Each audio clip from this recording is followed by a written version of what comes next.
असल में ये जो समाजवादी पार्टी है या अखिलेश है या मुलायम सिंह यादव हैं, ये समाजवादी नहीं है, उर्फ सामंतवादी हैं। और मैं चूँकि मेरे साथ भी मैं भी भुक्तभोगी हूँ। 2011 में जब मायावती सरकार थी, मायावती सरकार के समय उत्तर प्रदेश हाई कोर्ट ने कुछ आदेश करके शेड्यूल कास्ट का प्रमोशन में रिजर्वेशन समाप्त किया था। उसके ठीक एक हफ्ता बाद उत्तराखंड हाई कोर्ट ने और राजस्थान हाई कोर्ट ने किया था। वहाँ की दोनों सरकार ने कमेटी बनाई और दलितों का एसजीटी आरक्षण लागू किया था। उस प्रमोशन रिजर्वेशन मैटर को लेकर सुप्रीम कोर्ट में रिट दायर की और फिर लापरवाही की वहाँ आख्या दी, तो सुप्रीम कोर्ट ने उत्तर प्रदेश के साथ साथ पूरे देश में प्रमोशन में रिजर्वेशन समाप्त किया था। उस प्रकरण को लेकर पूरे उत्तर प्रदेश के अधिकारी, कर्मचारी, सामाजिक कार्यकर्ता, अम्बेडकरवादी लोग, तमाम संगठनों ने उत्तर प्रदेश में रैलियां की। मुलायम सिंह जी से मेरी मुलाकात हुई। राजेंद्र राणा उनके मिनिस्टर रहे, उनके एक नेता थे, उनके जरिए मेरी मुलायम सिंह जी से दो दौर की बातें हुई, अखिलेश जी से बातें हुई और उन्होंने कहा हम आपके मुकदमे वापस कर देंगे और आपका प्रमोशन में रिजर्वेशन लागू कर देंगे। उत्तर प्रदेश सरकार बनने के बाद 24 घंटे के बाद मुकदमे वापस हो जाएंगे। वादा करने के बाद, चूंकि हमने पूरे प्रदेश में समाजवादी पार्टी को हमने वोट डलवाया था 2012 के चुनाव में, सरकार बनने के बाद में जैसे मेरी अखिलेश यादव जी से मुलाकात होती है तो अखिलेश जी कहते हैं हमारी सरकार तो दलितों के खिलाफ बनी है, मैं तो दलितों के खिलाफ काम करूंगा और अपने मुकदमे देखो और मैं तो यहाँ नेस्ताबूद करूंगा दलितों को। तो अखिलेश की सरकार ने दलितों के कई लाख लोगों, अधिकारी, कर्मचारियों को डिमोशन की है। तो मैं तो उनके असलियत जानता हूँ, वो सामंतवादी हैं। दलितों से अखिलेश को कोई प्यार नहीं है, समाजवादी पार्टी को। उसका कारण क्या था? ये सब था। पर जब बार बार ये चल रहा था नहीं मैं बदलाव हो चुका है, मेरे में बदलाव हो चुका है, हम संविधान बचाने के लिए काम करने चाहते हैं, दलितों के लिए काम करना चाहते हैं, तो इस असलियत को जानने के लिए ये तो बहुत बड़ा काम किया चंद्रशेखर आजाद जी ने। पूरे देश के मुस्लिमों की, दलितों की, पिछड़ों की आंखें खोल दी, उनका चरित्र उजागर किया है कि वो समाजवादी नहीं है। वो चरित्र वाली बात नहीं, ऐसा नहीं है, ऐसा नहीं है। क्योंकि जो आदमी एनआरसी के मुद्दे पर जेल जाता है, जो पूरे देश में आंदोलन करता है, उस व्यक्ति के साथ जब गद्दारी हो सकती है तो उस समाज के साथ क्या होगी? तमाम दलितों के अखिलेश ने डिमोशन किए, बाबा साहब के पार्कों में लाइट नहीं जलने दी, तमाम जितने भी महापुरुषों के जो पार्क बनाए उन्हें पत्थरों के बुत कहा गया, इनकी तरफ से आरोप लगाया गया। आप फिर भी कहने चले गए कि दलितों का हित है समाजवादी? नहीं, बुलाया गया था ना। वो राजभर जी के जरिए कई तमाम लोग जरिए बात हुई। मुस्लिम समाज के लोगों ने आग्रह किया बार बार चंद्रशेखर यादव जी से, उन्होंने कहा मुसलमानों का वोट बढ़ जाएगा, अगर वो ना मिलने जाते तो पूरे देश के मुस्लिम समाज के लोग। तो मान्यवर साहब की विचारधारा को लेकर सुनो, तो मान्यवर साहब कहते हैं हम सीट देने वाले बनेंगे, लेने वाले नहीं। भाई साहब, पूरे देश के लोग ये कहते कि तो भाजपा को जिताने के लिए काम कर रहे हैं। अगर ये वास्तविकता ना जाहिर होती, अब कम से जानकारी तो हुई ना। अखिलेश झूठा प्यार दिखाता है मुस्लिमों से, अकेला झूठा प्यार दिखाता है पिछड़ी जातियों से। अखिलेश जो है वो बीजेपी की तरह ही पूरी तरह सामंतवादी है। वो तो कह रहे हैं कि 80% जो आबादी हमारे साथ है। अभी बीजेपी सरकार चल रही है, बीजेपी ने एक राष्ट्रपति बनाई है शेड्यूल कास्ट। बीजेपी में सारे शेड्यूल कास्ट मेंबर पार्लियामेंट है, तमाम एमपी क्या कर रहे हो? तो दलितों का हित नहीं, दलितों का हित वो करेगा जो दलितों के लिए सड़क पर संघर्ष करेगा। मंत्री, मुख्यमंत्री तो पदवादी होते हैं, वो केवल अपने लिए काम करते हैं और समाज से कोई लेना देना नहीं होता है। सामाजिक कार्यकर्ता दलित हित में काम सकता है। तो घर खाना तो खा रही बीजेपी नहीं, खाना खाने से क्या होगा? खाना खाने, अरे शिक्षा के लिए क्या कर रहे हैं आप? रोजगार के लिए क्या कर रहे हैं? तमाम संस्थान बेचे जा रहे हैं पूरे देश के, उनके लिए क्या कर रहे हैं? खाना खाने से क्या होगा? लेकिन चंद्रशेखर स्वाभिमान के लिए जाने जाते हैं और वो कहते हैं बार बार स्वाभिमान के लिए, लेकिन टीवी पर बैठकर वो भावुक हो रहे हैं, रोने जैसे हो रहे हैं। क्या वजह है? यही तो असलियत। सीट नहीं दी, नहीं, सीट के लिए नहीं रोए वो सम्मान के लिए रोए हैं।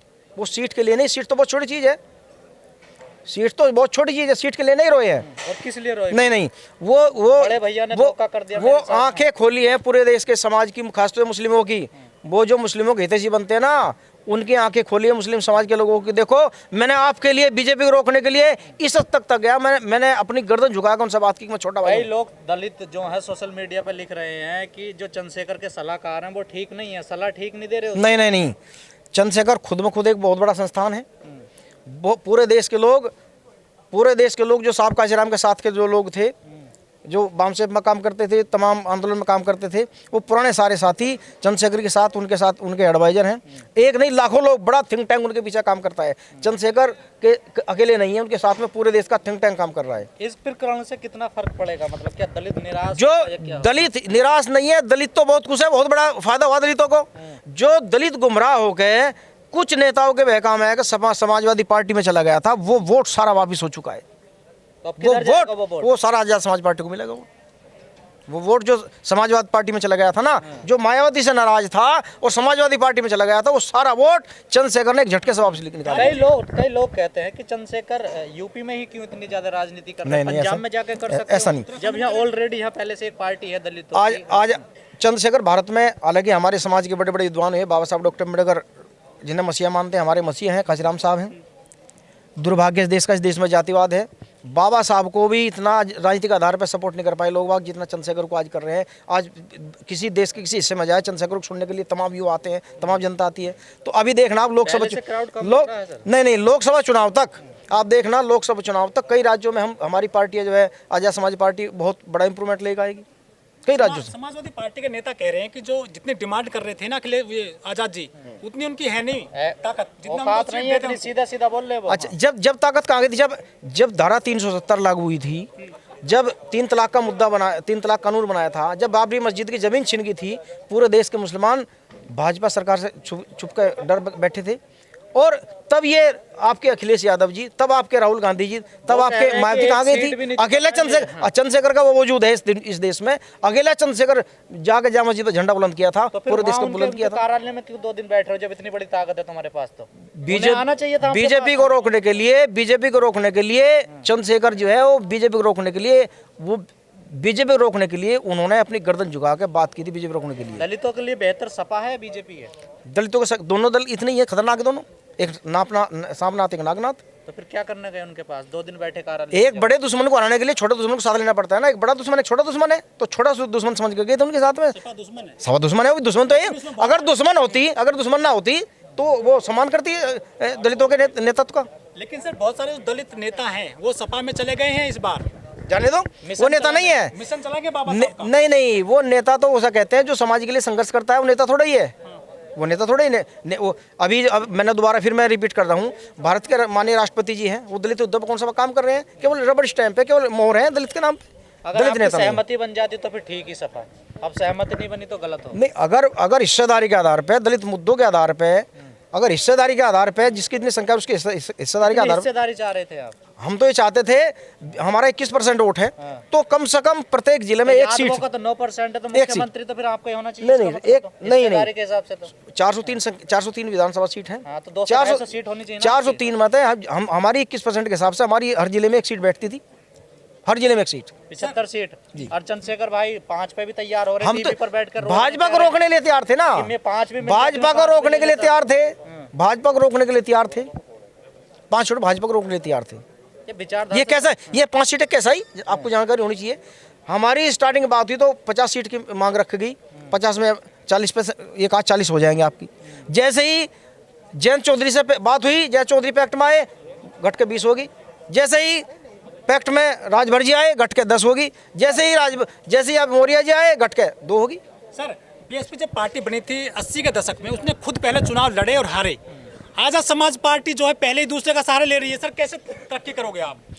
वो तो ऐसा है, जब कैसे रोक पाओगे? जैसे परिस्थितियाँ होती है ना, ऐसा करना पड़ता है ना। पहले चुनाव अभी जीतो, फिर हारो, नहीं, हम फिर तो आगे टक्कर दो। बुलंदशहर चुनाव लड़े थे, बुलंदशहर चुनाव में हम 3 नंबर पे थे। समाजवादी पार्टी और लोकदल वो कहीं भी नहीं थी, हम उनसे आगे थे। बसपा को आपको हरवा जानकारी है, दिया मेरे में आपने। है। बसपा को हरवा दिया आपने। नहीं तो सुनो तो काशीराम साहब कहते थे पहले हारने के लिए खड़े हो, फिर हराने के लिए, फिर जीतने के लिए। तो आप जब चुनाव उतरे, वहाँ चले गए आप सीट में। नहीं, हम तो खड़े हो रहे हैं। अभी घोषणा, आप कब से जाओगे? अभी खड़े हो रहे हैं। हमारी तैयारी चल रही है, हमारी तैयारी चल रही है। हम उत्तर प्रदेश में बहुत बढ़िया ताकत में चुनाव लड़ेंगे। सर यहाँ पे एक बहुत मजबूत दलितों की पार्टी है बहुजन समाज पार्टी।